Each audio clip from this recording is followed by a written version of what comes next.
Historically, one of the reasons why the agenda of science has not been interested to look inside, and why this is considered somehow unscientific or irrational, I think a lot of that comes from the historical matrix in which science was born, which was, of course, when there was a lot of conflict between science and religion, especially with the Christian religions. From the time of many of the great Darwin and Freud and so on, up until the present day with people like Richard Dawkins. That kind of schism is only really relevant within the European context. It didn't happen in Asia.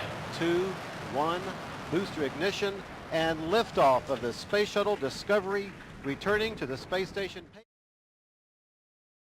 So, of course, the great genius of the European development of the European world was to develop the technology and the kind of the practical applications of science. But I think it's time that we need to start looking back to the East and seeing for that fusion where we don't have to buy into this schism between science and religion, which is frankly just neurotic and unnecessary.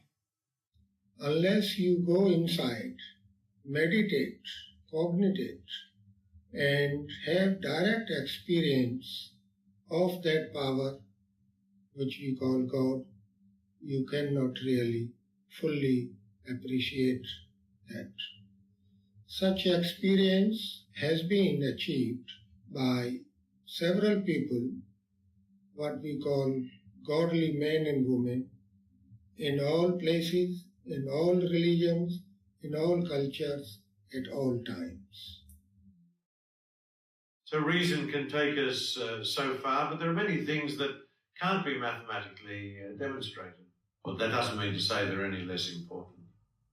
If scientists are going to be true to their commitment to inquiry into truth, then they have to at least accept the possibility that maybe God does exist. So if somebody wants to include that, as long as they do it skillfully, then scientists should be prepared to look at that. If we could put system and rigour into a discussion about the first cause, or God, then that would be a giant step forward. Why couldn't the objectivity and consistency found in science be applied to investigate God? Why doesn't someone develop a systematic theory of God, causation and free will? That is a challenge that science should embark on.